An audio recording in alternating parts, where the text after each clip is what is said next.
Classification of nuclei. तो हालांकि ये सब चीज़ें आप लोगों को पता होगी, आप लोगों ने पहले भी पढ़ी होगी कि आइसोटोप्स क्या होते हैं, आइसोटोन्स क्या होते हैं, आइसोबार्स क्या होते हैं, फिर भी एक बार हम उनको रिकॉल कर लें और हमें थोड़ा मालूम पड़ जाए कि किस तरह के हमसे क्वेश्चन पूछे जाते हैं। तो सबसे पहले अगर हम बात करें कि आइसोटोप्स आइसोटोप्स आइसोटोप्स की बात करें तो आइसोटोप्स का मतलब होता है कि जैसे मैंने मान लो लिखे, एग्जाम्पल से ही मैं स्टार्ट करता हूँ, यहाँ से एग्जाम्पल से स्टार्ट करूँ। मैंने लिखा 1H1, मैंने लिखा 1H2 और मैंने लिखा 1H3। अच्छा, कोई भी जब मैं एलिमेंट को लिख रहा हूँ, किसी भी एलिमेंट को जब मैं लिख रहा हूँ तो या तो मैं इस तरह से लिख रहा हूँ ZXA ऐसा लिख दिया, या इसको लिख दिया ZXA ऐसा लिख दिया। तो यहाँ पर जो ये Z लिखा हुआ है, ये वाला जो है Z, इसको हम कहते हैं एटॉमिक नंबर, एटॉमिक नंबर। और यही इक्वल होता है किसके, प्रोटॉन नंबर के, और यही इक्वल होता है किसके, इलेक्ट्रॉन नंबर के, यही इलेक्ट्रॉन नंबर के भी इक्वल होता है। और ये जो ये वाला एलिमेंट लिखा हुआ है इसको हम बोलते हैं एटॉमिक मास, एटॉमिक मास। और ये जो एटॉमिक मास है ये इक्वल होता है Z+N, जहाँ N जो होता है वो होता है न्यूट्रॉन नंबर, है ना। जहाँ N होता है जिसको हम कहते हैं न्यूट्रॉन नंबर। प्रोटॉन और न्यूट्रॉन को मिला के एक नाम और दिया जाता है जिसको कहते हैं न्यूक्लियॉन, है ना। इसको कंबाइंडली एक और नाम दिया जाता है जिसको मिला के कहते हैं न्यूक्लियॉन, नाम देते हैं न्यूक्लियॉन। ये बहुत बेसिक सी चीज़ है, आप लोगों को पता होगा, नहीं पता है तो आज जान लीजिए, क्योंकि ये चीज़ें हमारे बार बार काम में आने वाली है। तो आइसोटोप्स का मतलब ऐसे न्यूक्लियाई हो गए जिनके जो एटॉमिक नंबर है, एटॉमिक नंबर बोल लो या जो प्रोटॉन नंबर है वो सेम हो। एटॉमिक नंबर सबके सेम हो परंतु उनके जो मास नंबर है यानी कि ए की जो वैल्यू है सबकी अलग अलग हो। जैसे कि इस एग्जांपल में लिखा हुआ है, यहाँ पर 1 है, यहाँ पर 2 है और यहाँ पर 3 है। तो ऐसे न्यूक्लियाई जो है इनको हम कहते हैं आइसोटोप्स, ऐसे न्यूक्लियाई को हम कहते हैं आइसोटोप्स। आइसोटोप के साथ एक खासियत क्या है कि इनकी जो केमिकल प्रॉपर्टीज है वो सेम होनी चाहिए। केमिकल प्रॉपर्टीज का मतलब है कि जो इनका एटॉमिक नंबर है वो सभी का सेम होना चाहिए। इनकी जो फिजिकल प्रॉपर्टीज है वो डिफर कर सकती है परंतु केमिकल प्रॉपर्टीज से मेरा मतलब है इनका एटॉमिक नंबर हमेशा सेम होना चाहिए। कोई भी दो न्यूक्लियाई एक हो, मान लो 1x1 और कुछ एक है 1y1, तो ये दोनों आपस में आइसोटोप नहीं होंगे क्योंकि दोनों की जो केमिकल प्रॉपर्टी है वो क्या हो गई, चेंज हो गई, एलिमेंट ही चेंज हो गए। तो कुल मिलाकर एलिमेंट सेम होना चाहिए, उसके ही आइसोटोप्स बन सकते हैं। तो आइसोटोप का मतलब क्या हो गया, आइसोटोप का मतलब हो गया the nuclei which is having same atomic number but differ in atomic mass is known as isotope। Isotope के लिए जरूरी कंडीशन है कि उसकी जो केमिकल प्रॉपर्टीज है वो सेम हो। केमिकल प्रॉपर्टीज से मेरा मतलब है उसके जो एटॉमिक नंबर है वो सेम होने चाहिए, उसके जो एटॉमिक मास है वो डिफरेंट हो सकता है। अगर एटॉमिक नंबर सेम नहीं हुए तो वो आइसोटोप नहीं होंगे, ठीक है। तो द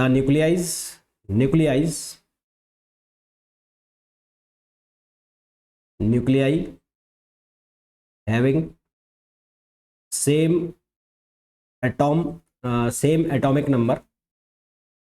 एटॉमिक नंबर और प्रोटॉन नंबर भी आप बोल सकते हो इसे, और proton number but different atomic mass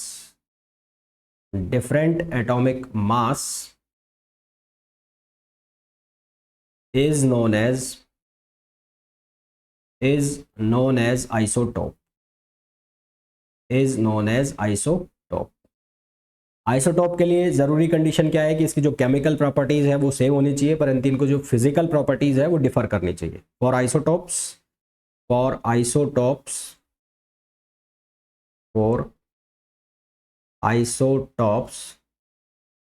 their chemical properties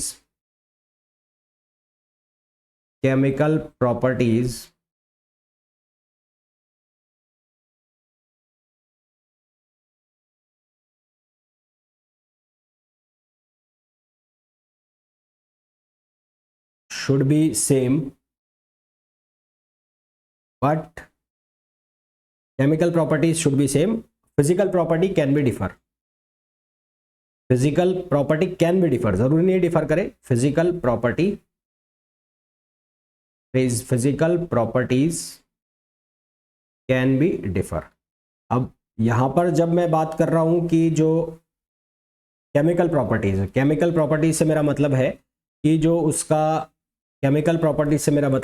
उसका केमिकल एलिमेंट है, element should be same, element जो है वो सेम होना चाहिए, है ना, element should be, element should be same. तो ये एक जरूरी कंडीशन है किसके लिए, आइसोटोप के लिए, ठीक है। तो ये तो बात हो गई किसकी, आइसोटोप की।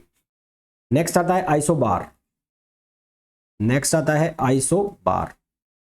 आइसोबार का मतलब है कि जिसके एटॉमिक मास सेम हो जाए, जिसके एटॉमिक मास सेम हो जाए, एटॉमिक नंबर या प्रोटॉन नंबर डिफर कर सकते हो, तो उसको हम क्या कहते हैं, आइसोबार्स कहते हैं, ठीक है। Nuclei, nuclei having same atomic mass, same atomic mass but differ in atomic number, differ in atomic number is known as isobar, is known as isobars। Isobars के केस में अगर मैं एग्जांपल लेना चाहूँ, ठीक है, इन केस ऑफ आइसोबार अगर मैं एग्जांपल लेना चाहूँ, तो एग्जांपल के लिए हमारे पास कार्बन का अगर एग्जांपल लूँ मैं, तो कार्बन C614, और अगर मैं इसके साथ न्यूट्रॉन का एग्जांपल लूँ 7 न्यूट्रॉन 14, तो इन दोनों के एटॉमिक मास सेम है ना, यहाँ पर भी एटॉमिक मास 14 है और यहाँ पर भी एटॉमिक मास 14 है, परंतु अगर आप इसका प्रोटॉन नंबर देखें या एटॉमिक नंबर देखें, ये है 6 और इसका एटॉमिक नंबर देखें 7, तो क्योंकि इन दोनों के जो मास नंबर है वो सेम है, तो ये दोनों क्या कहलाएंगे, आइसोबार्स कहलाएंगे, ठीक है। ये दोनों क्या कहलाएंगे, आइसोबार्स। तो दो चीज़ें अभी तक हमने डिस्कस की, एक हमने डिस्कस किया आइसोटोप को, आइसोटोप का मतलब जिनके एटॉमिक नंबर सेम हो, प्रोटॉन नंबर सेम हो, मास, एटॉमिक मास डिफर कर सकते हैं, उनको हम कहते हैं आइसोटोप्स। और ऐसे जिनके केस में जिनके एटॉमिक मास सेम हो, आइसोबार्स के केस में एटॉमिक मास क्या है, सेम है, पर जिनके एटॉमिक नंबर क्या करते हो, डिफर करते हो, तो उनको हम क्या नाम देते हैं, उनको हम नाम देते हैं आइसोबार्स। थर्ड नंबर पे आता है हमारे पास आइसोटोन्स। आइसोटोन्स, देखो सबसे पहले हमने बात की आइसोटोप्स, फिर हम बात कर रहे हैं आइसोबार्स, और अब हम बात कर रहे हैं आइसोटोन्स। तो आइसोटोन मतलब जिनमें न्यूट्रॉन नंबर सेम हो, है ना, ऐसे जिनके जो न्यूट्रॉन नंबर है वो क्या हो, सेम हो, तो उनको हम क्या कहते हैं, आइसोटोन्स कहते हैं। तो nuclei having same neutron number is known as isotone,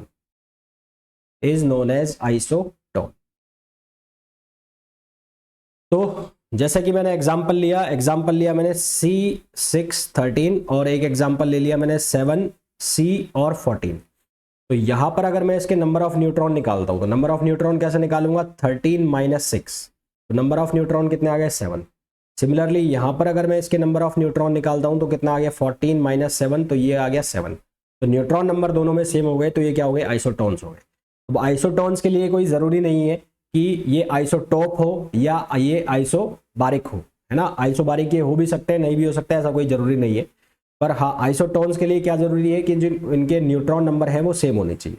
सवाल ये है, क्वेश्चन ये है कि अब ये एग्जाम में पूछे कैसे जाएंगे, तो एग्जाम में या तो ये सीधे सीधे पूछ लिया जाए कि the nuclei which is having same number of neutrons is known as, एक तो ये तरीका हो गया पूछने का। दूसरा तरीका ये हो गया पूछने का कि आपको एग्जाम्पल डाल दिया कि जैसे इनमें से दो दो के जोड़े बना के, पेयर बना के डाल दिए, आपसे पूछ लिया कि इनमें से कौन आइसोटोन है, इनमें से कौन आइसोबार है, इनमें से कौन आइसोटोप्स है। तो ये तभी केवल आप बता पाओगे जब आपको इनकी जो पीछे की थ्योरी है, जो पीछे का कॉन्सेप्ट है वो आपको क्लियर होगा, तो उसी केस में आप इसको बता पाओगे। यहां तक क्लियर है बात?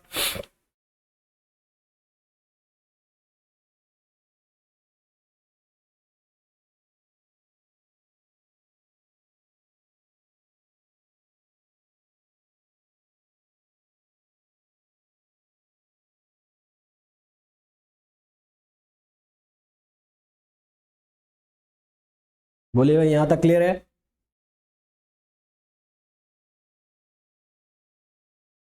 तो अभी तक हमने तीन चीजें डिस्कस की, एक आइसोटोप, एक आइसोबार, और थर्ड नंबर पे हमने डिस्कस किया आइसोटोन।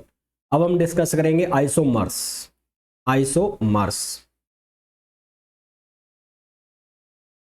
आइसोमर का मतलब होता है ऐसे न्यूक्लियाई जिनका एटॉमिक मास भी सेम हो और जिनका एटॉमिक नंबर भी सेम हो, पर वो डिफरेंट एनर्जी स्टेट में रहते हो। ठीक है, nuclei nuclei having having same atomic mass and same atomic number, same atomic mass and same atomic number, but they differ from one another, differ from one another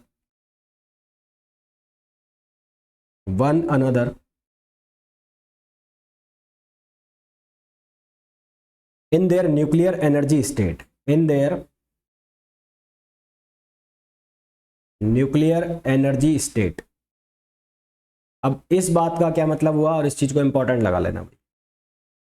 इस बात का मतलब ये हुआ कि मान लो मेरे पास कोई एग्जाम्पल मेरे पास है ZXA, और इसको मैंने स्टार लगा दिया ऐसे, और इसका एक एलिमेंट बन रहा है ZXA, और यहाँ पर गामा रेडिएशन है ना, गामा रेडिएशन।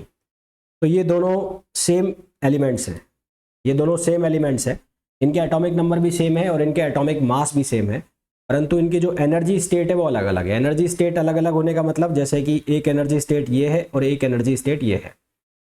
अब क्योंकि इस वाले एलिमेंट से ये वाला एलिमेंट बन रहा है, तो ये वाले एलिमेंट से ये वाला एलिमेंट बन रहा है, और इसके ट्रांजिशन में बाहर निकल रही है क्या, गामा रेज। तो ये एलिमेंट जो है वो है ZXA स्टार, और ये एलिमेंट है ZXA। क्योंकि ये इसके अंदर चेंज हो रहा है, तो दैट मीन्स कि ये कौन सी स्टेट में, अनस्टेबल स्टेट, और ये कौन सी स्टेट है, ये स्टेबल स्टेट। तो इन दोनों की जो एनर्जी स्टेट है वो चेंज हो गई।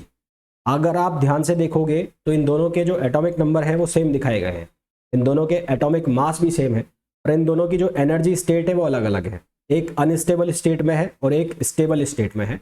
तो ऐसे न्यूक्लियाई जो हैं उनको हम क्या नाम देते हैं, आइसोमर्स नाम देते हैं। ठीक है, ऐसे जो न्यूक्लियाई हैं उनको हम क्या नाम देते हैं, isomers can be isobars. Isomers जो हैं वो आइसोबार्स भी होते हैं, वो आइसोटॉप भी होते हैं। जैसे कि 1H1 है, 1H2 है, तो 1H1 से आप 1H2 बना रहे हो, या 1H2 से आप 1H1 बना रहे हो, तो वो डिफरेंट एनर्जी स्टेट में भी है, तो उनको वो आइसोबार भी है, वो आइसोटॉप भी है, साथ साथ वो आइसोमर्स भी है, क्योंकि जो उनकी एनर्जी स्टेट है वो अलग अलग हो गई।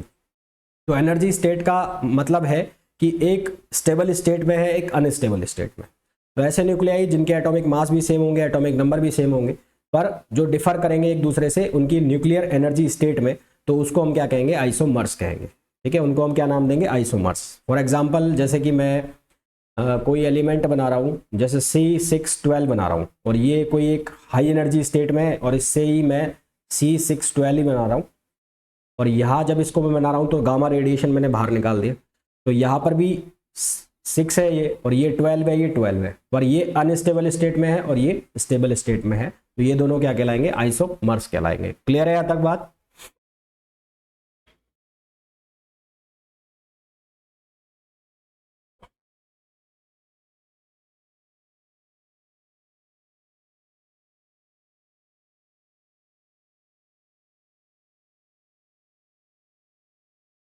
क्लियर है?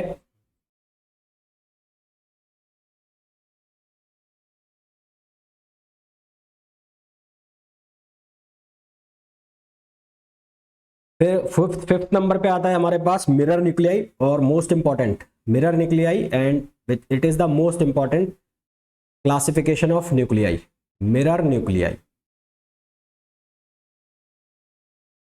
मिरर न्यूक्लियाई,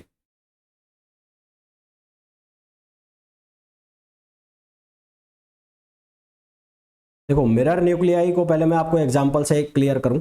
मेरे पास लिखा हुआ है 3Li7, एक लिखा हुआ है 3Li7, और एक लिखा है मेरे पास 4Be7, ये दो लिखे हुए हैं मेरे पास। आप इनको ध्यान से देखो, इन दोनों के एटॉमिक मास सेम है। अगर आप इनको ध्यान से देखोगे तो इसका एटॉमिक मास 7 है और इसका एटॉमिक मास 7 है। क्लियर? यहां पर इसका एटॉमिक नंबर है 3, और यहाँ पर इसका एटॉमिक नंबर है 4। यहाँ अगर देखोगे तो इसका न्यूट्रॉन नंबर आएगा 4, और यहाँ अगर इसको देखोगे तो न्यूट्रॉन नंबर आएगा इसका 3। ठीक है, इसका न्यूट्रॉन नंबर आएगा 3, ये न्यूट्रॉन नंबर है। तो यहाँ अगर इसका देखोगे तो इसका न्यूट्रॉन नंबर आएगा 3। तो अगर आप ध्यान से देखो तो इसका प्रोटॉन नंबर इसके न्यूट्रॉन नंबर के इक्वल है, और इसका न्यूट्रॉन नंबर इसके प्रोटॉन नंबर के इक्वल है। तो ऐसे न्यूक्लियाई जिनके एटॉमिक मास सेम हो, ऐसे न्यूक्लियाई जिनके एटॉमिक मास सेम हो परंतु उनके जो एटॉमिक नंबर है और न्यूट्रॉन नंबर है, एटॉमिक नंबर और न्यूट्रॉन नंबर एक दूसरे से इंटरचेंज हो रहे हो, ऐसे न्यूक्लियाई जिनके एटॉमिक मास सेम हो परंतु उनके एटॉमिक नंबर और न्यूक्लियर नंबर न्यूट्रॉन नंबर एक दूसरे से इंटरचेंज हो रहे हो, यानी कि इसका एटॉमिक नंबर इसका न्यूट्रॉन नंबर और इसका न्यूट्रॉन नंबर इसका एटॉमिक नंबर इस तरह से अगर बन रहे हो तो उसको हम कहते हैं मिरर न्यूक्लियाई। ठीक है, तो nuclei having same mass number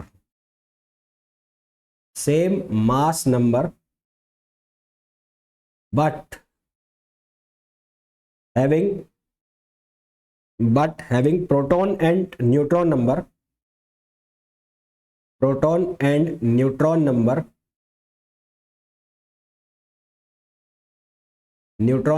interchanged,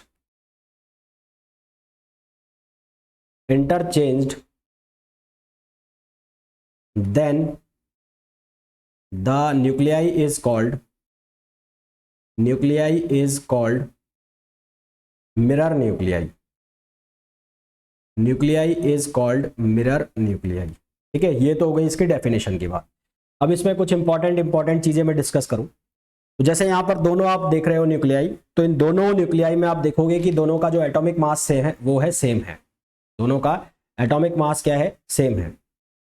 दोनों का एटॉमिक मास सेम है तो क्या हम इन्हें आइसोबार्स बोल सकते हैं? बिल्कुल बोल सकते हैं। तो मिरर न्यूक्लियाई जो है वो जितने भी मिरर न्यूक्लियाई हैं वो सारे के सारे आइसोबार्स होते हैं, पर सभी आइसोबार्स मिरर न्यूक्लियाई हो ऐसा कोई जरूरी नहीं है। तो ये पहला स्टेटमेंट निकल गया कि जितने भी मिरर न्यूक्लियाई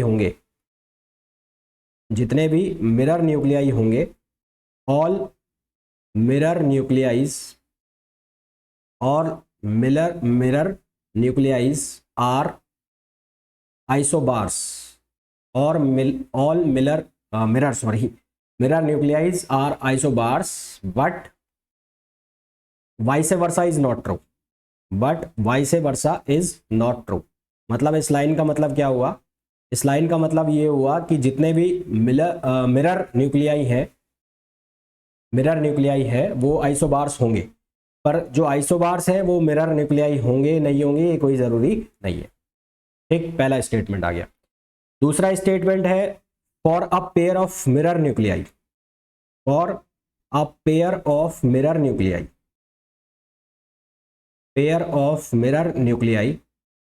यदि कोई मिरर न्यूक्लियाई का पेयर है, जैसे कि अभी हमने एग्जांपल में देखा, तो उसके लिए एटॉमिक मास की जो कंडीशन है वो होती है 2z प्लस माइनस 1, और ये जो a है ये ऑलवेज ऑड होगा, a is always odd.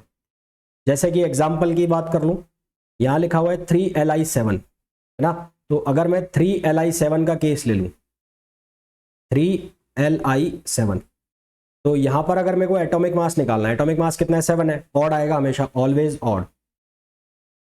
Odd.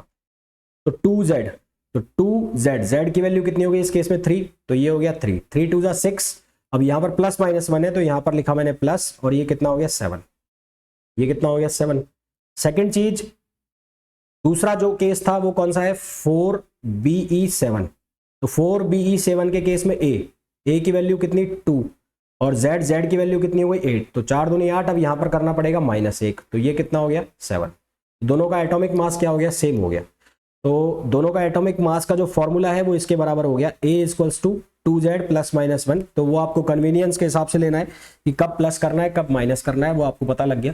और a की जो वैल्यू आएगी हमेशा ऑड आएगी। तो आपको ये चीज़ इंपॉर्टेंटली ध्यान रखनी है, अगर आपसे न्यूमेरिकल में या एक ऑब्जेक्टिव क्वेश्चन पूछ लिया जाए, mirror nuclei has always fill in the blanks atomic mass, option आ गया इवन एटॉमिक नंबर या even atomic mass, second option हो गया odd atomic mass, third option हो गया समटाइम्स इवन समटाइम्स ऑड, और फोर्थ ऑप्शन हो गया नन ऑफ द अबव। तो मिरर न्यूक्लियाई का जो एटॉमिक मास होगा वो हमेशा ऑड होगा।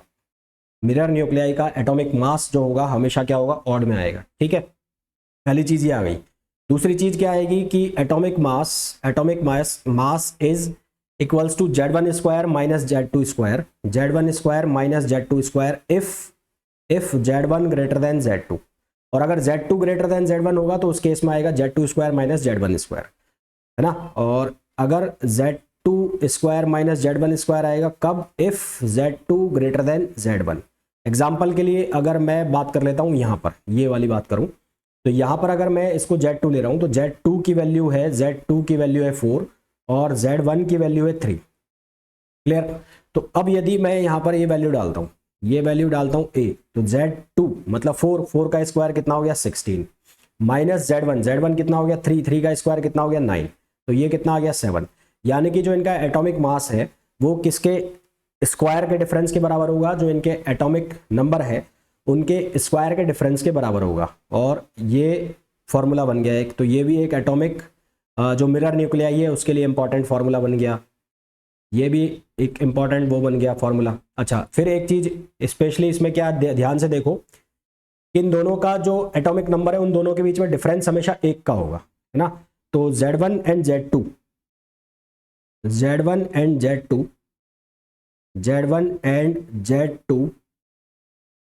differ always by 1, Z1 and Z2 differ always by 1। मतलब क्या हुआ इस चीज का, Z1 minus Z2 equals to 1। आप करके भी देख सकते हो, ये हम मॉड लगा रखा है मैंने मॉड। तो मिरर न्यूक्लियाई जो होंगे उनके एटॉमिक नंबर में हमेशा 1 का डिफरेंस होगा। तो मिरर न्यूक्लियाई की जब भी बात होगी तो इससे बहुत सारे क्वेश्चन निकल सकते हैं। क्वेश्चन कैसे निकल सकते हैं कि मिरर न्यूक्लियाई क्या होता है, ये डेफिनेशन वाइज हो गया। फिर आपसे पूछ लिया कि which one of the following relation is correct for mirror nuclei, ऐसी कोई भी इक्वेशन आपको दे दी वो पूछ ली ऐसी। फिर आपसे पूछ लिया कि मिरर न्यूक्लियाई का एटॉमिक मास हमेशा होता है, फर्स्ट ऑप्शन हो गया ऑड, सेकंड ऑप्शन हो गया इवन, थर्ड ऑप्शन कुछ भी डाल दिया हमेशा इवन ऑड, और fourth option none of the above. फिर ये इक्वेशंस पूछ ली। तो मिरर न्यूक्लियाई में आप दुनिया जान के क्वेश्चन बना सकते हैं। क्लियर है यहाँ तक बात।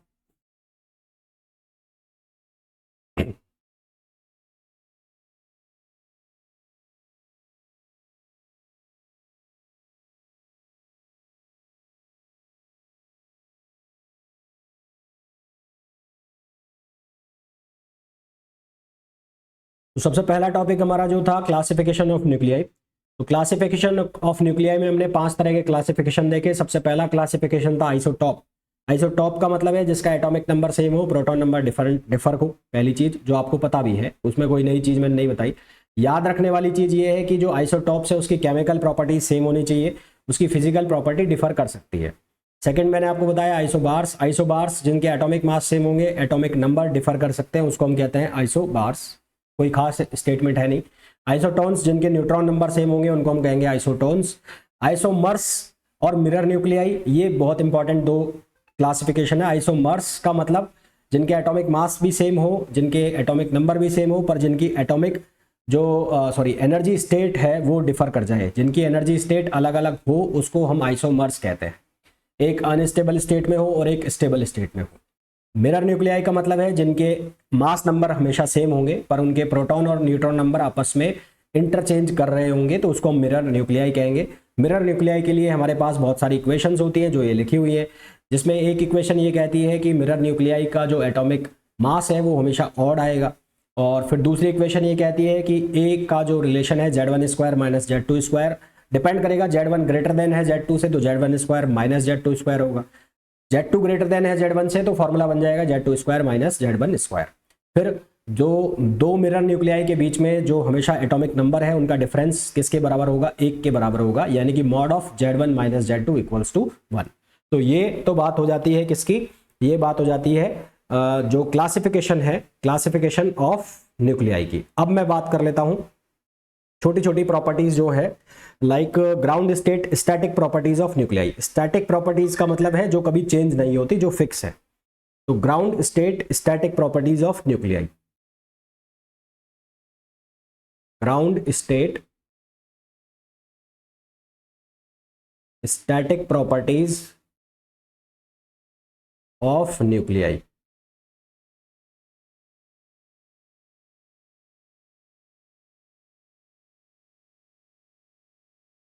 देखो, तो ग्राउंड स्टेट स्टैटिक प्रॉपर्टी में सबसे पहले क्या आएगा, मास। मास की बात कर लेते हैं। तो मास जो है, अगर मेरे को न्यूक्लियाई का मेजर करना है तो उसके लिए एक मैं डिवाइस का यूज करता हूं जिसको नाम देते हैं स्पेक्ट्रोग्राफ। ठीक है, स्पेक्ट्रोग्राफ। तो mass of nuclei, important question, mass of nuclei, mass of nuclei measured, mass of nuclei measured accurately with mass spectrograph, with mass spectrograph।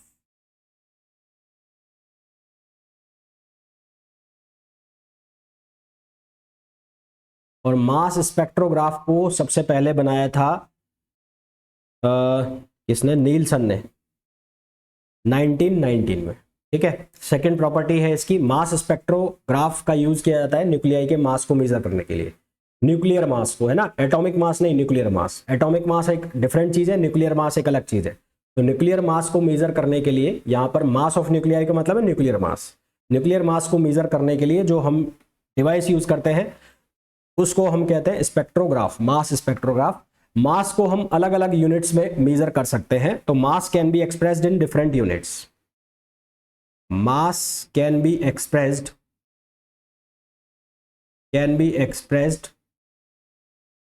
In different units, in different units. Mass जो है उसको अलग अलग units में express किया जा सकता है। जैसे कि इसको किलोग्राम में भी एक्सप्रेस आप कर सकते हो, यानी कि इसकी मेजरमेंट जो है वो किलोग्राम में भी ली जा सकती है। किलोग्राम, किलोग्राम यानी कि शॉर्ट में लिखा मैंने केजी। इसके अलावा इसको मेजर कर सकते हैं हम एएमयू में, atomic mass unit, atomic mass unit, जिसको शॉर्ट में लिखते हैं एएमयू, और दूसरा इसको लिखते हैं यू से, और यू। स्टॉप्ड, वेट करो,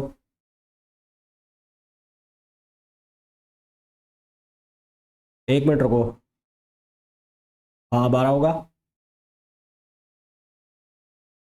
अभी चेक करो, अभी चेक करो।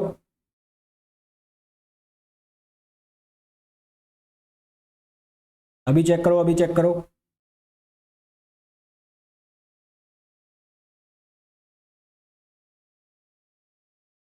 ठीक, तो एटॉमिक मास यूनिट और यू, एक यूनिट होती है इसकी यू, एक यू मेजर करते हैं यू में। यू का मतलब होता है unified atomic mass unit, unified atomic mass unit. फिर होता है एक रिलेटिविस्टिक यूनिट, रिलेटिविस्टिक यूनिट, एक होता है रिलेटिविस्टिक यूनिट। रिलेटिविस्टिक यूनिट जो है उसको हम मेजर करते हैं mega electron volt upon C square, mega electron volt upon C square. तो ये तीन जनरली हम जो यूनिट्स हैं इनमें मास को मेजर करते हैं। अब इनका मतलब क्या क्या होता है, इसमें किलोग्राम का मतलब है वो इजीली नॉर्मली आपको पता होगा, किलोग्राम में मास मेजर होता है। एटॉमिक मास का कन्वर्जन कैसे करेंगे, रिलेटिविस्टिक यूनिट में कन्वर्जन कैसे करेंगे, वो मैं आपको बता देता हूँ थोड़ा सा, एटॉमिक मास का और जो रिलेटिविस्टिक यूनिट का है। तो relation between various units, relation between various units.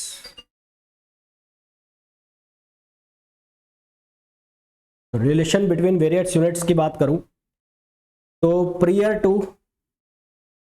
1961, 1961 से पहले, है ना, 1961 से पहले 1 AMU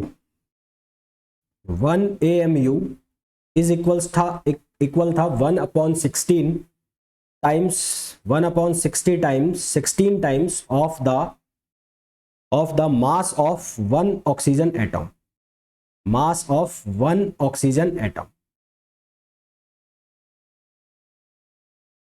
बहुत ज़्यादा पुरानी बात नहीं है। अभी मुश्किल से अभी कौन सा चल रहा है 1900, अभी 24 चल रहा है ना, 23 चल रहा है, 23 और उसके पीछे चले जाओ लगभग 40 साल, तो 60-70 साल, लगभग 60-65 साल पहले की बात है ये। तो ये 1961 से पहले पहले जो 1 AMU है उसको कंसिडर किया जाता था 1/16 times of the mass of 1 oxygen atom, है ना। 1 ऑक्सीजन एटम के मास के 1/16 भाग के बराबर 1 AMU को कंसिडर किया जाता था। बट आफ्टर 1961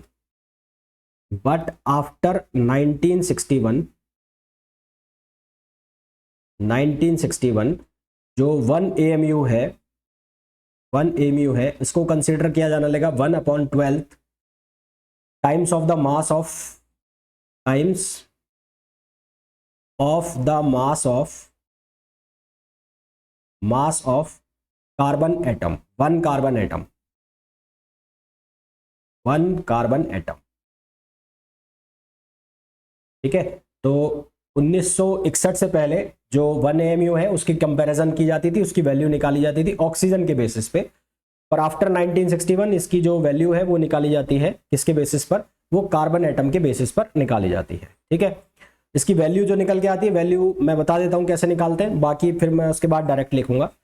तो 1 मोल ऑफ जो कार्बन 12 एटम है, 1 मोल, देखो 1 मोल जो है 1 मोल, n इक्वल्स टू 1 मोल, तो ये हो गया n/Na, n/Na का मतलब हो गया अवोगाद्रो नंबर। तो 1 मोल ऑफ कार्बन एटम में जो नंबर ऑफ एटम्स हो जाएंगे वो किसके इक्वल हो जाएंगे, अवोगाद्रो नंबर के इक्वल हो जाएंगे। तो 1 mole of carbon 12 atom has molecules equal to कितना हो जाएगा, अवोगाद्रो नंबर, और अवोगाद्रो नंबर कितना होता है 6.023 इंटू 10^23, 1 मोल में हो जाएंगे, है ना। ये हो जाएंगे 1 मोल में, और 1 मोल कार्बन 12 एटम का जो मास हो जाएगा वो कितना हो जाएगा 12 ग्राम एटॉमिक मास के बराबर। तो 1 mole of C12 atom has mass, C12 has mass equals to 12 gram, ये हो गया 12 ग्राम।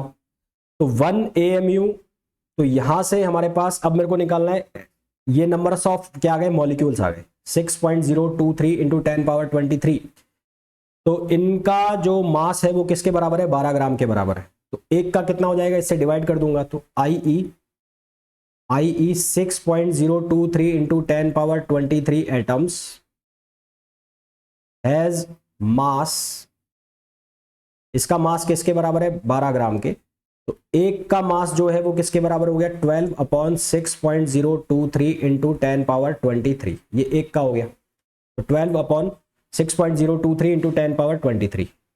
तो 1 AMU निकालना है मेरे को, 1 AMU, तो 1 AMU किसके बराबर है, तो हेंस 1 AMU, तो 1 AMU किसके बराबर है 1/12 into mass of 1 carbon atom, mass of 1 carbon atom. तो 1 कार्बन एटम का मास किसके बराबर है 12/6.023 इंटू 10^-23। तो इसको मैंने यहां पर वैल्यू रख दिया 6.023 इंटू 10^23, ये वैल्यू रख दी। तो इसको जब आप सॉल्व करोगे तो यहां से वैल्यू आती है 1.66 सॉरी, इसको प्रिसाइजली आप वैल्यू को ध्यान रखिएगा क्योंकि ये प्रोटॉन के नंबर के बराबर हो रही है, प्रोटॉन की लगभग वैल्यू के बराबर हो रही है। तो 1.67 - 27 kg। तो यहां से एक AMU की जो वैल्यू है, ये ऑब्जेक्टिव क्वेश्चन में बन गया, तो कि एक AMU या 1 यूनिफाइड, 1 U मतलब ये वाला जो लिखा मैंने U, unified atomic mass, 1 U या 1 एटॉमिक मास जो है वो किसके इक्वल होता है, तो वो किसके इक्वल होता है 1.66 into 10^-27 kg, 1.66 into 10 into 10^-27 kg। Clear है यहां तक।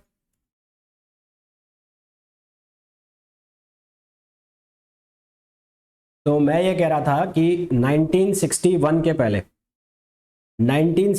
के पहले जो 1 AMU है उसका कंपैरिजन किया जाता था 1 ऑक्सीजन एटम से, ये एक क्वेश्चन है।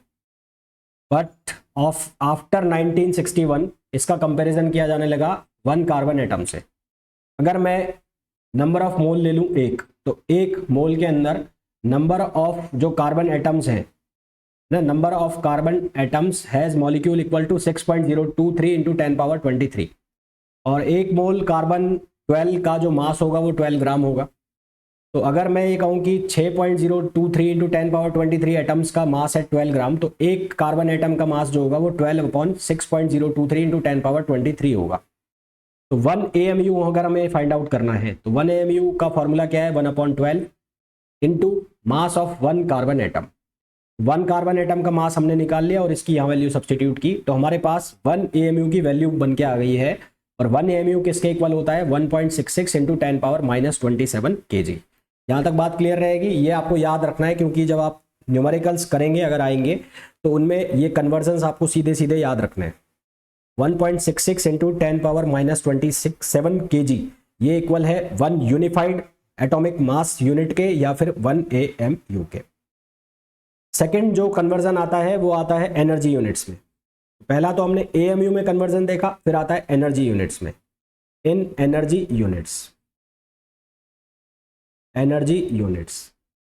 यूनिट्स में कन्वर्जन कैसा आएगा, हम लिखते हैं कि E इक्वल्स टू mc²। ठीक है, हम क्या लिखते हैं, E इक्वल्स टू mc²। अगर मैं मास को ले लूं एटॉमिक मास यूनिट में, मास जो है उसको मैं 1 AMU लिख लूं, तो मास को लिख लिया मैंने 1 AMU और ये c²। 1 AMU किसके बराबर है, 1.66 इंटू 10 पावर -27, और C की जो वैल्यू है वो है 3 इंटू 10 पावर 8 और इसका हो जाएगा स्क्वायर।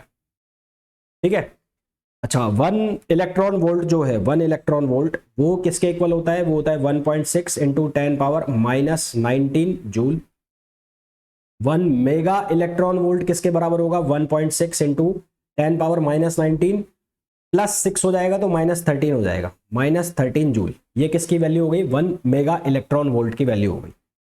तो अब अगर मेरे को AMU इंटू c² को कन्वर्ट करना है मेगा इलेक्ट्रॉन वोल्ट में, तो इसको कैसे कन्वर्ट करूं, 1.66 into 10 power -27 into 3 into 10 power 8 square, और इसको मैं डिवाइड कर देता हूं 1.6 इंटू 10 पावर -13 से, तो ये कन्वर्ट हो गया मेगा इलेक्ट्रॉन वोल्ट में, मेगा इलेक्ट्रॉन वोल्ट। तो यहां से जब मैं इसको पूरे को सॉल्व करता हूं, ये वैल्यू को जब मैं सॉल्व करता हूं तो मेरे पास एक वैल्यू आती है 931.5।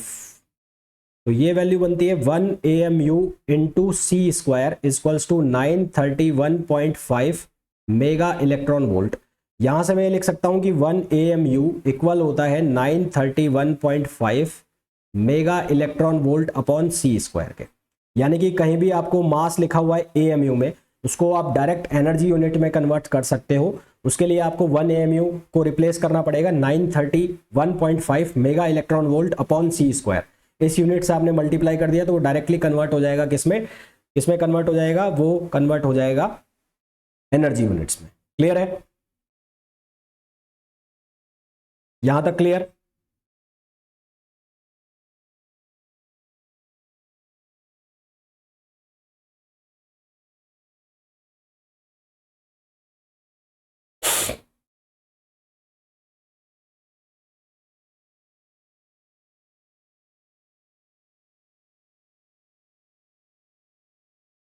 अब हमें कई बार डायरेक्टली प्रोटॉन के, न्यूट्रॉन के और जो बोलते हैं उसको इलेक्ट्रॉन, उसका AMU में हमें डायरेक्टली मास पूछ लिया जाता है कि which one of the following is correct value of mass of electron. AMU में पूछ लिया जाता है वो वैल्यू को, इसी तरह से प्रोटॉन की और इसी तरह से न्यूट्रॉन की। तो वो वैल्यू मैं आपको बता रहा हूँ, प्रोटॉन, न्यूट्रॉन और इलेक्ट्रॉन की AMU में के अंदर मास की वैल्यू। तो सबसे पहला rest mass of the electron, rest mass of the electron. तो rest mass of the electron, mass of electron जो है वो है 9.10953 इंटू 10 पावर -31 kg। इसको हमें कन्वर्ट करना है AMU में। तो AMU में कन्वर्ट करने के लिए इसको मैं डिवाइड करूंगा 1.66 इंटू 10 पावर -27 से। तो 9.10953 इंटू 10 पावर -31 अपॉन 1.66 इंटू 10⁻⁻27। अब ये कन्वर्ट हो गया एएमयू में, और जो मास ऑफ इलेक्ट्रॉन है इसकी वैल्यू आ गई 0.000548, और ये बन गया एएमयू में। तो ये आ गया इलेक्ट्रॉन का मास किसमें, एएमयू में। इसी तरह से हम निकाल सकते हैं किसका mass of electron, mega electron volt upon C square में, यानी कि एनर्जी यूनिट्स में भी इसका मास हम निकाल सकते हैं। तो वो 931.5 से मल्टीप्लाई कर देंगे तो वो एनर्जी यूनिट्स में से भी इसका मास हो जाएगा। सिमिलरली यदि हम मास निकालना चाहें प्रोटॉन का, तो प्रोटॉन का जो मास निकालना चाहें तो प्रोटॉन का मास आएगा हमारे पास 1.007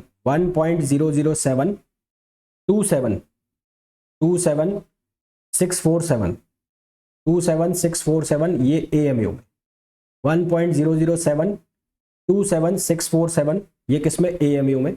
और इसी तरह से अगर हम न्यूट्रॉन का निकालना चाहें तो मास ऑफ न्यूट्रॉन ये किसके इक्वल आएगा, ये आएगा 1.008 और 665 एएमयू।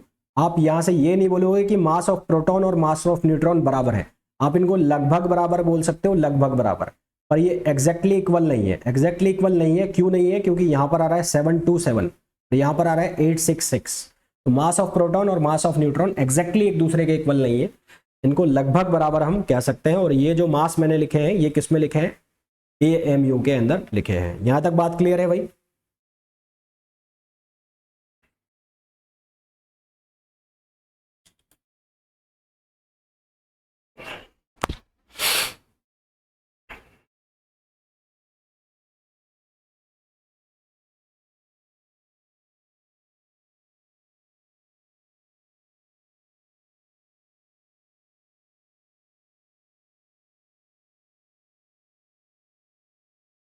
अब देखो, अब मेरे को एक चीज बताओ, हाइड्रोजन एग्जाम्पल, हाइड्रोजन एटम का एग्जाम्पल मैं ले रहा हूं। ये है हाइड्रोजन एटम का न्यूक्लियस,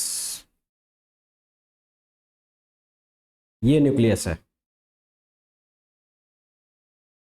ये न्यूक्लियस किसका है, हाइड्रोजन एटम का है, H, और इसके बाहर एक इलेक्ट्रॉन चक्कर मार रहा है। तो ये पूरा कंबाइंडली कहलाएगा हाइड्रोजन एटम। ये न्यूक्लियस है। तो हाइड्रोजन जो एटम है, एटम का मास दो चीजों से मिलकर बना है। हाइड्रोजन एटम का जो मास है, mass of hydrogen atom, mass of hydrogen atom, ये दो चीजों से मिलकर बना है। एक तो mass of hydrogen nucleus plus mass of electron. Is it clear भाई? जो एटॉम है वो दो चीजों से कंबाइंड होकर बन रहा है, एक इलेक्ट्रॉन का मास है और एक न्यूक्लियस का मास है। मैंने सिंपली एक हाइड्रोजन एटम का इसलिए लिया है क्योंकि उसमें साफ साफ दिख रहा है एक इलेक्ट्रॉन है और एक न्यूक्लियस पड़ा है। यहां तक बात क्लियर है?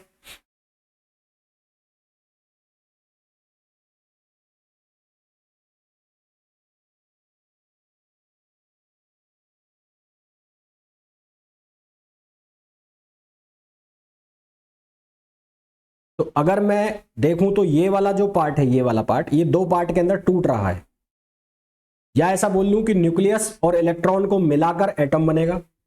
और अगर एटम को तोड़ दूं तो दो चीजें निकलेंगी, एक निकलेगा न्यूक्लियस और निकलेगा एक, क्या निकलेगा, इलेक्ट्रॉन। एक इलेक्ट्रॉन या बहुत सारे इलेक्ट्रॉन। तो किसी भी चीज को बांध कर रखने के लिए जो उसको एनर्जी दी जाती है ना, किसी भी चीज को बाइंड करके रखने के लिए जो एनर्जी दी जाती है, कॉन्फ़िगरेशन में रखने के लिए जो एनर्जी उसको दी जाती है, उसको हम बोलते हैं बाइंडिंग एनर्जी। क्या बोलते हैं? Binding energy. पर यहां पर ये जो एटम है इसको तोड़कर दिखाया गया है, तो इसको तोड़ने के लिए भी कम से कम उतनी एनर्जी इसको देनी पड़ेगी। मेरा कहने का मतलब है, अगर मैं इसको सी स्क्वायर से मल्टीप्लाई कर दूं, सी स्क्वायर, और यहां पर भी मैंने M H nucleus plus M E और इसको सी स्क्वायर से मल्टीप्लाई कर दिया, माइनस लिख लिया मैंने बीई। बीई का मतलब है बाइंडिंग एनर्जी।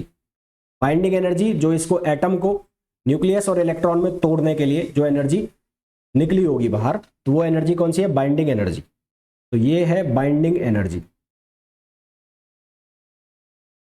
Binding energy. तो यहां से बाइंडिंग एनर्जी की जो वैल्यू है, क्या मैं उसको ऐसे लिख सकता हूं, बाइंडिंग एनर्जी इक्वल्स टू, ये सब इधर ले आऊं उठा के, तो ये बन गया मास ऑफ हाइड्रोजन न्यूक्लियस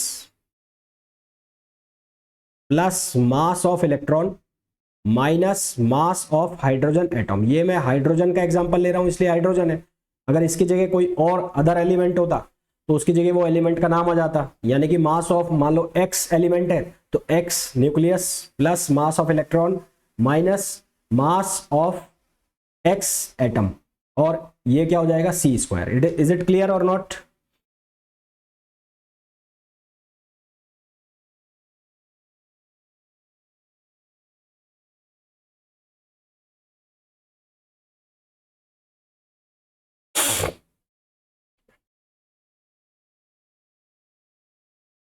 यहां तक क्लियर है क्या?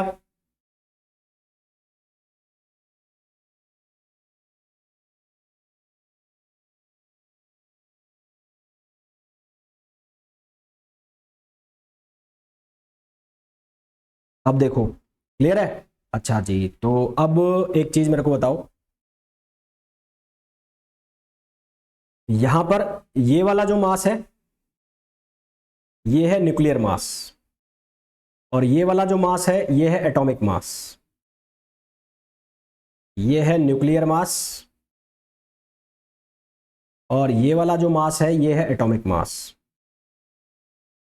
अब इन दोनों के बीच में क्या रिलेशन होता है वो मैं बताता हूं तुम्हें। Relation between atomic and nuclear mass. मैंने आपको यहां पर ये बताया कि जो एटम है वो दो चीजों से मिलकर बना है, एक न्यूक्लियस और एक इलेक्ट्रॉन। न्यूक्लियस के अंदर दो चीजें रहती हैं, न्यूक्लियस के अंदर दो चीजें हैं, कौन कौन है? प्रोटॉन और neutron, proton and neutron. Proton and neutron combinedly known as nucleons, इनको हम क्या नाम देते हैं? न्यूक्लियॉन्स। यानी कि मैं ये कह सकता हूं कि एक एटम का जो मास है वो दो चीजों से मिलकर बना है, एक न्यूक्लियॉन का मास और फिर इलेक्ट्रॉन का मास। हाइड्रोजन के केस में नंबर ऑफ इलेक्ट्रॉन एक है, क्योंकि हाइड्रोजन का जो एटॉमिक नंबर है वो 1 है, यानी कि Z की वैल्यू 1 है।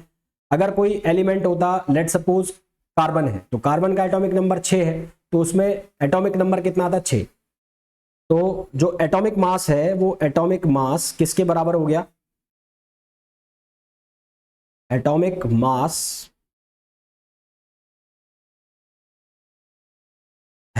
एटॉमिक मास किसके बराबर हो गया? मास of nucleon, mass of nucleon plus Z into mass of electron. Z का मतलब जो उसका एटॉमिक नंबर है उतने ही उसमें इलेक्ट्रॉन होंगे।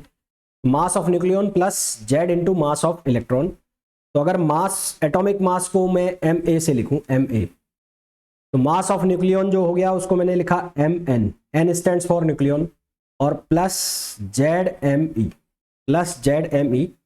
यही इक्वेशन बन रही है जो यहां पर ऊपर बनी हुई थी, नई चीज मैंने नहीं बनाई है। यहां पर जो बाइंडिंग एनर्जी है, binding energy of electrons, binding energy of electrons को माइनस करना पड़ेगा, BE of electrons, BE of electrons, और इलेक्ट्रॉन्स लिखा हुआ है ये इलेक्ट्रॉन्स, और इसकी जो यूनिट होगी वो होगी mega electron volt upon C square.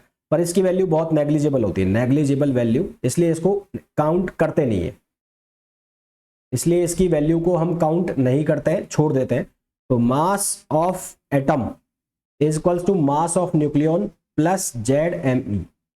तो एटॉमिक मास और न्यूक्लियर मास में हमारे पास ये रिलेशन हो गया कि atomic mass is equals to mass of nucleon plus Z into M E, Z into M E, जहां जेड का मतलब क्या हो गया? जेड का मतलब हो गया नंबर ऑफ एटम्स या एटॉमिक नंबर, और एम ई का मतलब हो गया मास ऑफ इलेक्ट्रॉन। क्लियर है यहां तक?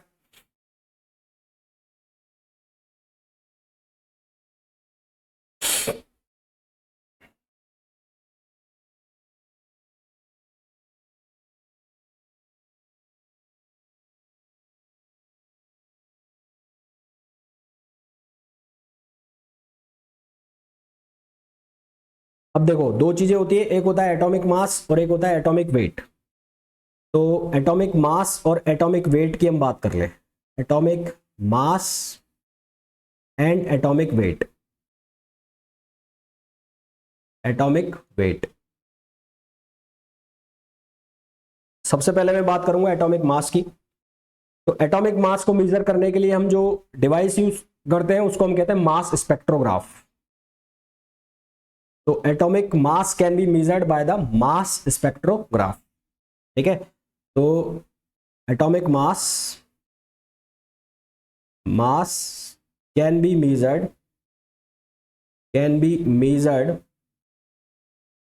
by mass spectrograph. इसकी वैल्यू को हम मास स्पेक्ट्रोग्राफ से मेजर कर सकते हैं। किसकी वैल्यू को? एटॉमिक मास को। एटॉमिक मास की जो वैल्यू है लगभग उसके एटॉमिक मास नंबर के बराबर होती है ना। Atomic mass, value of atomic mass nearly equals to या अप्रोक्सीमेटली इक्वल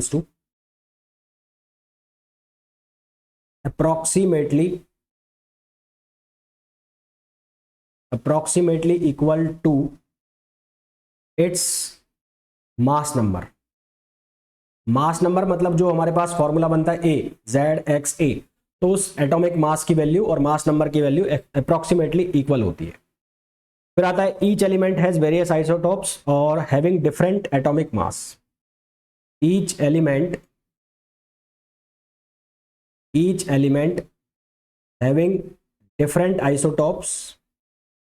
इस चीज का मतलब क्या हुआ अभी बात करते हैं। डिफरेंट आइसोटोप्स एंड हैज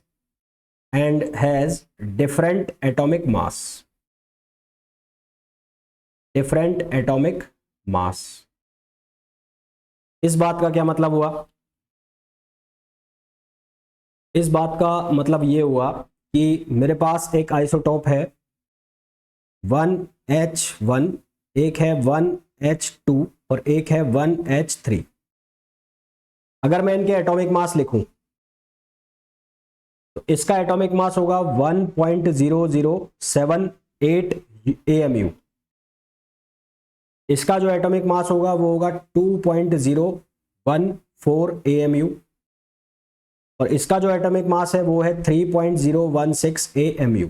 अब ये जो एटॉमिक मास है इसको सारा पिक्चर आपको क्लियर हो जाएगा। मैंने यहां पर लिखा है value of atomic mass approximately equals to its atomic mass number. तो यहां पर एटॉमिक मास नंबर 1 है, तो यहां पर इसका जो एटॉमिक मास है वो किसके बराबर आ रहा है? वो 1.0078 AMU के बराबर आ रहा है। यहां पर इसका जो मास नंबर है वो 2 है, तो ये लगभग 2.014 है। यहां पर इसका मास नंबर 3 है, तो ये लगभग 3.016 है। थर्ड लाइन में मैंने लिखा है कि हर एलिमेंट के अलग अलग आइसोटोप्स होते हैं और सभी आइसोटोप्स के अलग अलग एटॉमिक मास होते हैं, जो कि आपको दिख भी रहे हैं। तो यहां पर हाइड्रोजन के 3 आइसोटोप्स हैं और तीनों के एटॉमिक मास क्या है? अलग अलग है। क्लियर है यहां तक बात?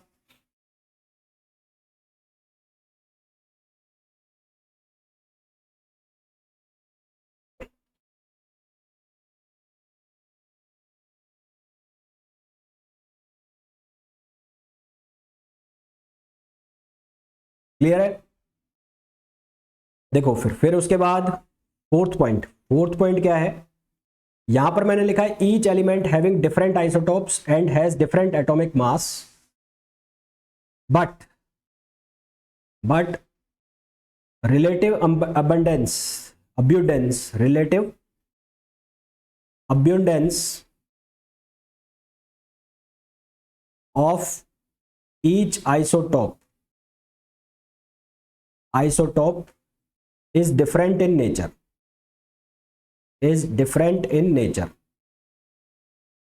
इस बात का मतलब क्या हुआ? रिलेटिव अबंडेंस का मतलब क्या हुआ? प्रकृति में इनके मिलने की परसेंटेज सबकी अलग अलग होती है। रिलेटिव अबंडेंस का मतलब हो गया रिलेटिव अब्यूडेंस। इसका मतलब ये हो गया कि नेचर में आइसोटोप जो है 1H1 ये पाया जाता है 99.98% परसेंटेज में ही। फिर इसकी जो परसेंटेज पाई जाती है हमें वो 0.0026 टू 0.0184 और ये वेरी स्मॉल। तो सबसे ज्यादा नेचर में ये मिलते हैं, फिर उसके बाद ये मिलते हैं और फिर उसके बाद ये मिलते हैं। तो आइसोटॉप का एटॉमिक मास सबका अलग अलग है, साथ ही साथ इनकी जो रिलेटिव अबंडेंस है इन नेचर, प्रकृति में इनके पाए जाने की जो मात्रा है वो भी सबकी क्या होती है, अलग अलग होती है। तो ये तो बात हो गई किसकी, एटॉमिक मास की। एटॉमिक मास के बारे में हमें 3-4 चीजें जानने को मिली। पहला कि इनको अगर मेजर करना है तो उसके लिए हम जो डिवाइस यूज करते हैं वो होता है मास स्पेक्ट्रोग्राफ। सेकेंड चीज हमने ये बात की कि जो एटॉमिक मास है वो नियरली इक्वल्स टू होता है या अप्रोक्सीमेटली इक्वल होता है किसके, मास नंबर के। थर्ड हमने ये बात की कि एलिमेंट के अलग अलग आइसोटोप्स होते हैं और इनके सबके डिफरेंट एटॉमिक मास भी होते हैं, है ना, जो कि हमने यहाँ पर देखा। फिर हमने देखा कि इन जितने भी आइसोटोप्स हैं इनकी नेचर में रिलेटिव अबंडेंस सबकी अलग अलग होती है, कोई बहुत ज़्यादा मिलता है, कोई बहुत कम मिलता है। दूसरा वर्ड यहाँ पर लिखा हुआ है एटॉमिक वेट। एटॉमिक वेट अगर मैं बात करूं हाइड्रोजन एटम का एटॉमिक वेट, तो अगर मेरे को हाइड्रोजन एटम का एटॉमिक वेट लिखना हो तो एटॉमिक वेट जो आएगा इनका आएगा 1.0078 AMU, और ये तीनों का है 1.0078 AMU। इसका मतलब एटॉमिक मास सबके अलग अलग हो सकते हैं पर एटॉमिक वेट सभी का एक होगा। जितने भी आइसोटॉप्स हैं सबका एटॉमिक मास अलग अलग है पर सबका एटॉमिक वेट क्या होगा, सेम होगा। ठीक है, तो atomic weight of all isotopes for an element is same but atomic mass is differ for different isotope. तो for isotopes of same element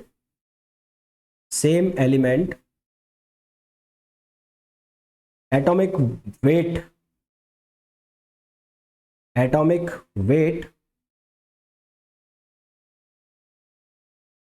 would be same। atomic weight would be same। Atomic weight जो होगा वो हमेशा same होगा, परंतु जो atomic मास है सभी आइसोटॉप्स के वो अलग अलग होंगे। इस बात को आपको इंपॉर्टेंट लगा लेना है। ठीक है, चाहे 1H1 हो, चाहे 1S2 हो, चाहे 1S3 हो, इन सबके एटॉमिक वेट सेम आएंगे, एटॉमिक मास अलग अलग हो सकते हैं। ठीक, यहां तक बात क्लियर है?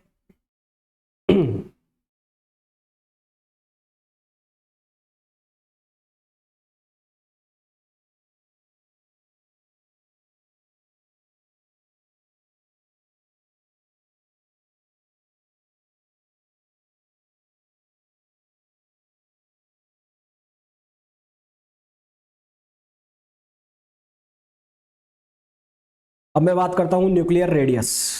न्यूक्लियर रेडियस के पहले मैं न्यूक्लियर के साइज की बात करूं, न्यूक्लियर साइज या न्यूक्लियर साइज। तो न्यूक्लियर का साइज की अगर मैं बात करूं तो very small size,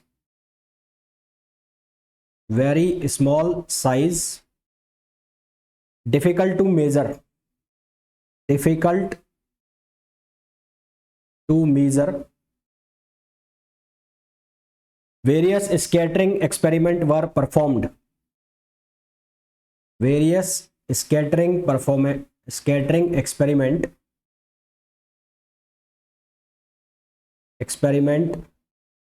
were performed to measure the size of nucleus। अब इस बात का क्या मतलब हुआ, इस बात का ये मतलब हुआ स्कैटरिंग परफॉर्मेंस का मतलब, स्कैटरिंग एक्सपेरिमेंट का मतलब कि न्यूक्लियस के ऊपर बहुत अलग अलग तरह के जो पार्टिकल्स हैं उनकी टक्कर कराना। जैसे कि एक एक्सपेरिमेंट में इलेक्ट्रॉन की टक्कर कराई गई, एक एक्सपेरिमेंट में प्रोटॉन, एक एक्सपेरिमेंट के अंदर अल्फा पार्टिकल, एक एक्सपेरिमेंट के अंदर न्यूट्रॉन की टक्कर कराई गई। तो अलग अलग स्कैटरिंग एक्सपेरिमेंट किए गए, तो उनमें से जो बेस्ट रिजल्ट निकला वो इलेक्ट्रॉन के केस में निकला, इलेक्ट्रॉन की टक्कर कराने के केस में निकला। उस जो पार्टिकल जिससे टक्कर कराई जाती है उसको बोलते हैं probing particle, probing, PROBING, probing particle. तो वहां से हमारे पास न्यूक्लियर का साइज निकल के आया, और न्यूक्लियस का जो साइज निकल के आया सबसे पहले तो एटॉमिक डायमेंशन, यानी कि एक एटम की जो डायमेंशन निकल के आई वो निकल के आई 10⁻⁻10 मीटर की। एटम की जो डायमेंशन निकल के आई एटम की वो निकल के आई 10⁻⁻10 मीटर की। फिर उसके बाद न्यूक्लियस का जो साइज आया वो आया 10⁻⁻15 मीटर से लेके 10⁻⁻14 मीटर तक। ठीक है, तो after such experiments size of atomic dimension तो atomic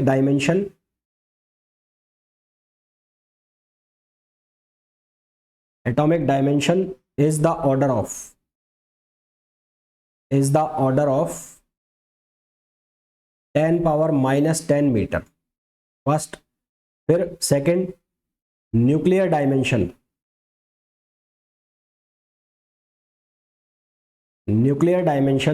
of the order of is the order of 10 power -15 meter to 10 power -14 metre.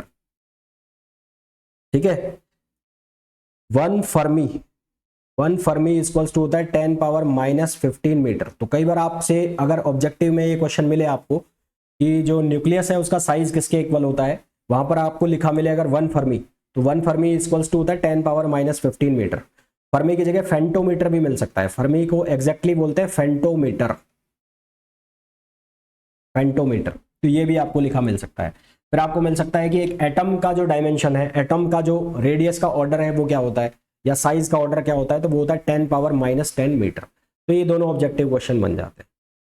यहां तक क्लियर है?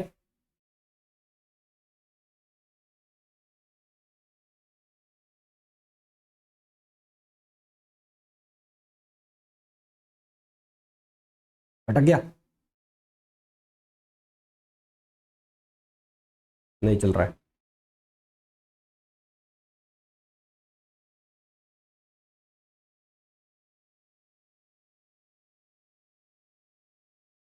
अब फिर इसके बाद आता है nuclear radius.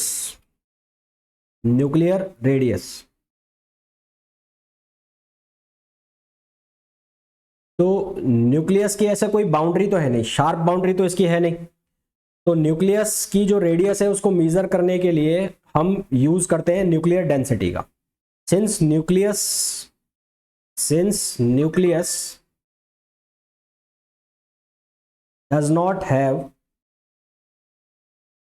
does not have any sharp boundary,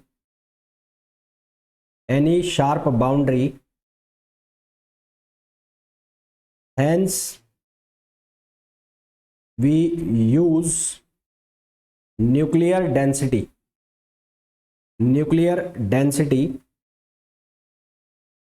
to find out radius।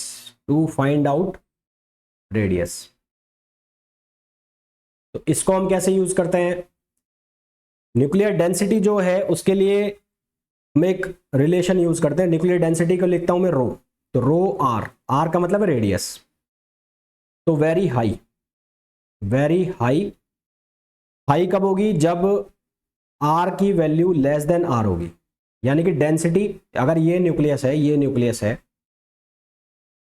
और ये न्यूक्लियस की रेडियस है, और ये पास वाले एटम से जो पैक्ड है, मतलब जो न्यूक्लियॉन्स है पैक पड़ा हुआ है पूरा, तो ये वेरिएबल डिस्टेंस है R, small are.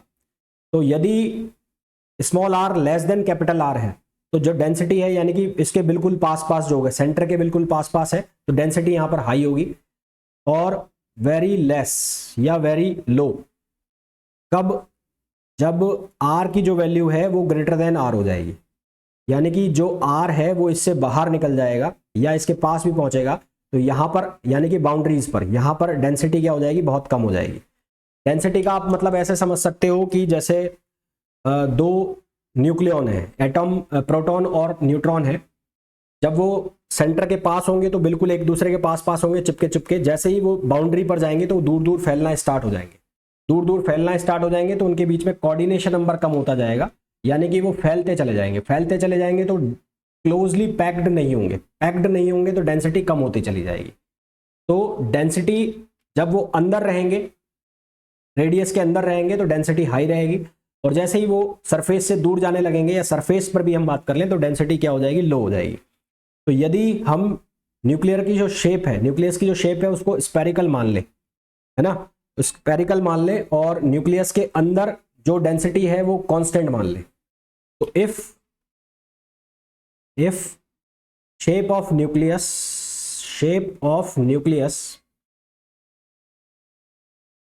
Is spherical and density inside the nucleus density inside the nucleus is constant, अगर मैं इसको कांस्टेंट मान लूं तो हमारे पास एक रिलेशन होता है मास, मास किसके बराबर होता है, वॉल्यूम इनटू डेंसिटी। तो यहां से डेंसिटी किसके इक्वल हो गया, डेंसिटी इक्वल हो गया mass upon volume, mass upon volume, density equals हो गया मास अपॉन वॉल्यूम। तो डेंसिटी क्योंकि कांस्टेंट है, डेंसिटी कांस्टेंट है, तो यहां से मैं बोल सकता हूं कि जो मास है, मास न्यूक्लियस का मास वो प्रोपोर्शनल हो गया वॉल्यूम के, न्यूक्लियस का मास जो है वो प्रोपोर्शनल हो गया वॉल्यूम के। मास ऑफ न्यूक्लियस किसके बराबर हो जाएगा, मास ऑफ न्यूक्लियस बराबर हो जाएगा atomic mass into mass of one atom. तो mass into atomic number, sorry atomic mass. तो ये जो मास है ये मास किसका होगा, मास ऑफ प्रोटॉन और या फिर मास ऑफ न्यूट्रॉन, और ये क्या हो जाएगा, न्यूक्लियॉन्स यानी कि एटॉमिक मास, इसके बराबर हो जाएगा। और वॉल्यूम, वॉल्यूम जो है वो किसके इक्वल हो जाएगा, क्योंकि स्पेरिकल है तो स्पेयर के केस में कितना हो जाएगा, 4/3 पाई आर क्यूब, कितना हो जाएगा 4/3 पाई आर क्यूब। तो यहां से अगर मैं इसको देखता हूं ध्यान से, तो यहां से मेरे को दिख रहा है आर प्रोपोर्शनल टू क्या आ रहा है, ए पावर 1/3, मतलब ये सब चीजें कांस्टेंट है, तो आर प्रोपोर्शनल आ रहा है ए पावर 1/3। और ये प्रोपोर्शनलिटी का निशान हटेगा, या ये जितनी भी वैल्यूज है इनको मैं वैल्यू के साथ इनकी वैल्यू रख के 4/3 पाई की वैल्यू रख के एम की वैल्यू रख के, और जब यहाँ पे मैं सॉल्व करता हूँ तो यहाँ पर मेरे पास आता है R equals to R naught A power 1/3। ये है न्यूक्लियस की रेडियस निकालने का फॉर्मूला, इंपॉर्टेंट फॉर्मूला है, इसके ऊपर क्वेश्चन भी बन जाते हैं, इंपॉर्टेंट फॉर्मूला। और अगर आपका न्यूक्लियर फिजिक्स में क्वेश्चंस पूछे जाएंगे, इस बार आए भी थे, तो इसी फॉर्मूला के ऊपर क्वेश्चन निकलते हैं ना, तो न्यूमेरिकल्स जो है वो यहीं से निकलेंगे, न्यूमेरिकल्स जो है जितने भी है वो यहीं से निकलेंगे। आर नॉट का मतलब है इसकी वैल्यू फिक्स होगी 1.2 फर्मी होगी, आर नॉट जो है इसकी वैल्यू जो है, आर नॉट इसकी वैल्यू 1.2 फर्मी से लेकर और 1.3 फर्मी तक फिक्स होगी, अलग अलग केस में अलग अलग होगी। यहां तक बात क्लियर है।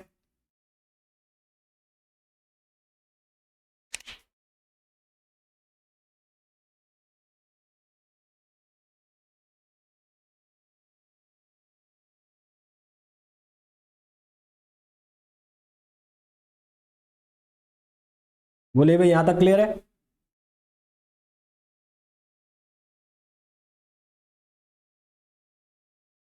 तो आज का जो हमारा लेक्चर था इसमें हमने एक तो ये देखा कि क्लासिफिकेशन क्या था, उसके बाद बेसिक प्रॉपर्टीज। कल भी हमारा लेक्चर प्रॉपर्टीज के ऊपर ही रहेगा, और उसके पहले हम कुछ क्वेश्चंस भी करेंगे, जो हमने रेडियस का फॉर्मूला पढ़ा है इसके ऊपर कुछ क्वेश्चंस करेंगे पहले, उसके बाद आगे वाली जो प्रॉपर्टीज है उनको डिस्कस करेंगे। बहुत ही आसान सा जो है ये पोर्शन होने वाला है तुम्हारा न्यूक्लियर फिजिक्स का, बहुत बहुत बिल्कुल भी टफ नहीं पढ़ने वाला है।